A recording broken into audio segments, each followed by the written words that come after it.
Hey guys, what is up? Aoki here, bringing you the season 2023 press release. They always do this right before the season starts, and if you're watching this on the day that it came out, the season starts tomorrow. So we are going into season 13, or season 2023 as Riot likes to call it. I don't know why they do that. I think they do it so that so people don't think that the game is getting old. Like, season 2023 seems very current and new and exciting. Season 13 is like, to a new player, that's like, oh my god, I'm 13 years behind.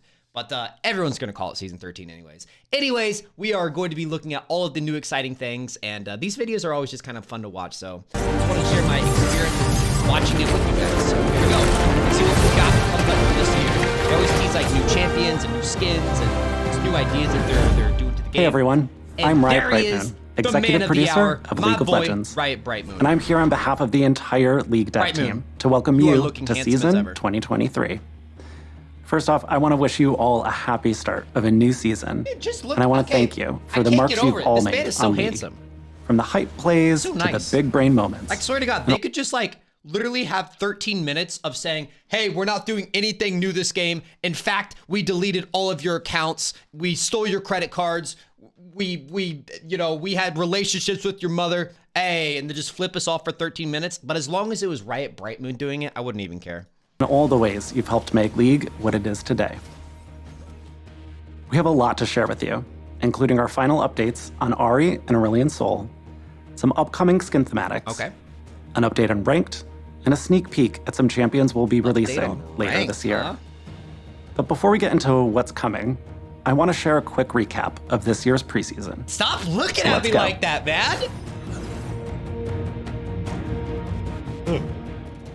Chemtech Drake has had a major glow up.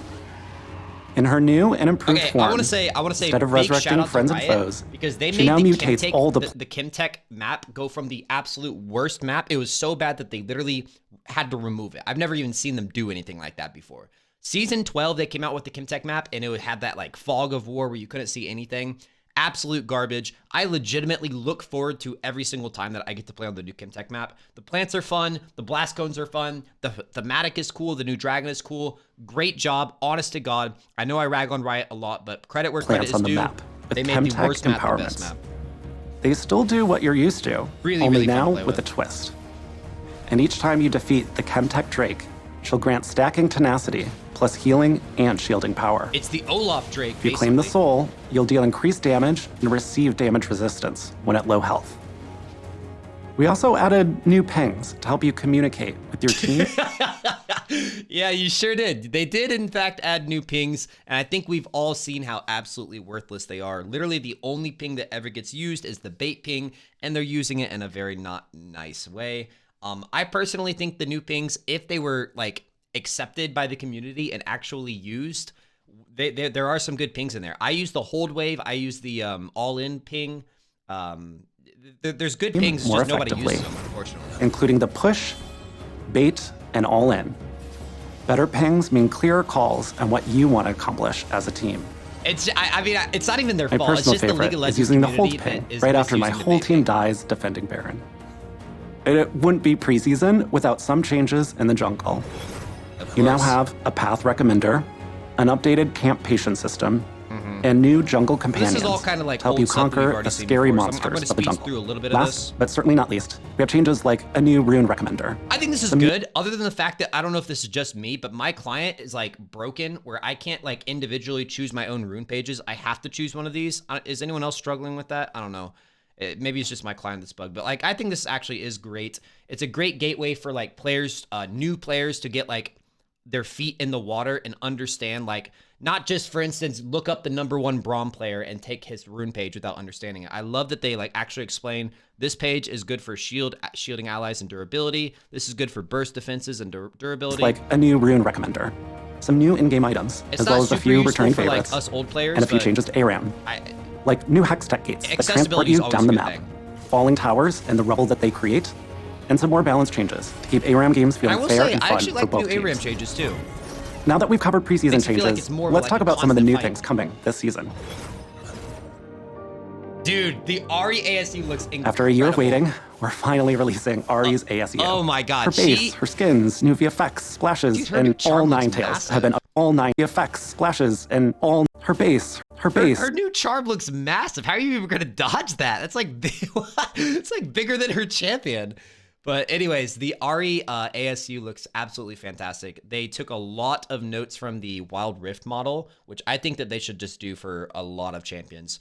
I take every opportunity possible to plug Wild Rift. That game is gorgeous. The models are very detailed, and that's pretty much what Ahri's model looks like on Wild Rift. So just bring more of that to League.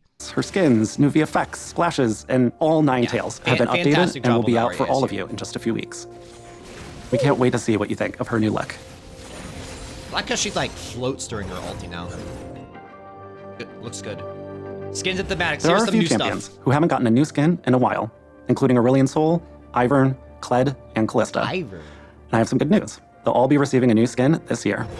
Callista's skin is coming to us from a world of beauty and magic, nature and majesty. Looks good. The Fairy Queen presides over the courts of the Four Seasons. Fairy Queen. And the Fae who reside there are empowered by the natural world and the magic within it. So we're getting a new Not all within the Fae world is light and beauty. After we leave the Fae realms, we're returning to a fan favorite. It's a little bit more adorable than beautiful. No! The skin line that brought you Pugma, Corky Corgi, and York in a cat onesie is coming back. Okay. So open up some catnip, dust off your chew toys, because more champions are getting flipped. Okay, so that's Kled and Kindred? Is that Kindred? That is such a cool Kindred skin. Oh my god. Oh my god. I love this like look where it's like a hooded character and like their whole face is blacked out, but you just see their eyeballs. I don't know if that like genre of character design has a word for it, but it looks so good. I love it. Fluffy. I think that's Kindred. These are just a few of the new things we have planned for season 2023. That looks good. I'll hand it over to Riot Oberon, who will share our plans for ranked. All right, bye-bye, Jeremy. All right, here we go. Save ranked, guys. Save ranked. Hey, everyone. I'm Chris Roberts, also known as Riot Oberon, the project lead for the Game Loop team. We work on things like champ select, matchmaking, and the various queue types from ranked to normals. That means we're not just focused on ladder grinders, we're also here for players who just want to have a good time with friends. Okay. Last year, we shared a blog update with some of our upcoming plans, including anonymized champion select, pick order swapping. I'm still not really sure how I feel about anonymized champ select. I think I will have a better opinion on it once I like actually start grinding in high elo again and like get a feel for, because I've just been like playing normals and like, you know, mid to low elo during preseason just for fun content. But once I get back to grinding and like playing with the same players over and over again, I think that's when I'll have like a real well-rounded opinion on like, is this actually good for the game? Because I feel like there's way more like repeat offenders, way more target griefers. Like in low elo, you get new players every single game. So even if you had like a tilting experience last game, you're almost never going to get those same players. Whereas in high elo, if you queue back up after your jungle griefs you, you very well may have that same jungle on your team. So I don't really know if I even like the idea of not being able to tell if he's in your lobby again. So loadout recommender. I don't know. What do you guys think? We've also been working on a few other projects, and there's one big thing I want to talk to you about today: the mid-year ranked reset. Oh, I thought. Oh no. Ranked splits have been in the game for a few. I thought they were going to do like a hard reset, like full reset of the ladder. Everyone goes back to square one. I don't really care about but this. Until This now, is just they're like just a way to designed separate like, the keep single people ranked season addicted into to the thirds game. to help folks pace their progress. Starting this year, the two ranked splits will have a full ranked reset in between with rewards to match. I thought they were actually going to do a full. A lot of players come back to League at the start of the season, ready for their climb to their ranked goals. But when we look at the data, it doesn't actually take the whole season for players to hit their peak rank if they've been playing consistently every patch. It takes them like a month or less. If you don't take your foot off the gas once you start your climb in January, you'll probably reach the peak of your climb around halfway through the year. After that, things can get a little rough. For players at higher ranks, the middle of the year can be a stress fest of playing just enough to avoid decaying or demoting. And once players realize they're not steadily climbing, many of them either drop out of ranked or turn to smurfing. I like how, yes, exactly, because there's no, dude, I like how almost transparent they are about this. Like, hey, we literally just want to make sure you keep playing our game, stay addicted to it, so we're just going to artificially make you climb twice per year. I'm not a big fan of this. Neither of these things are great for fair matchmaking or enjoyable League experiences, especially for players starting their climb later in the season. All in all, there are honestly a lot of reasons why most other games, other Riot games included, don't have year-long ranked seasons. So this year, we're getting with the times. When Split 2 starts, it won't be as heavy a reset as the one in January. We're not introducing a second preseason, so the game won't change dramatically enough to warrant making you re-earn your rank to the same extent. And if you've got something keeping you AFK for the first half of the year, don't worry. The mid-year reset is even less significant if you haven't played many games since January. We know this is a huge change, but it's one we think will help keep League feeling modern and fun, while addressing a few of the pain points we've seen over the years. Sure, man. Okay, that was a lot. Let's end things on a high note by talking about the shiny stuff. Rewards. Each split, you can earn the full ranked reward suite. Icons and emotes, ranked borders, and a ranked skin. Oh, Got the Yes, scuttle yoink. that means there will be 2 skins for rank this year.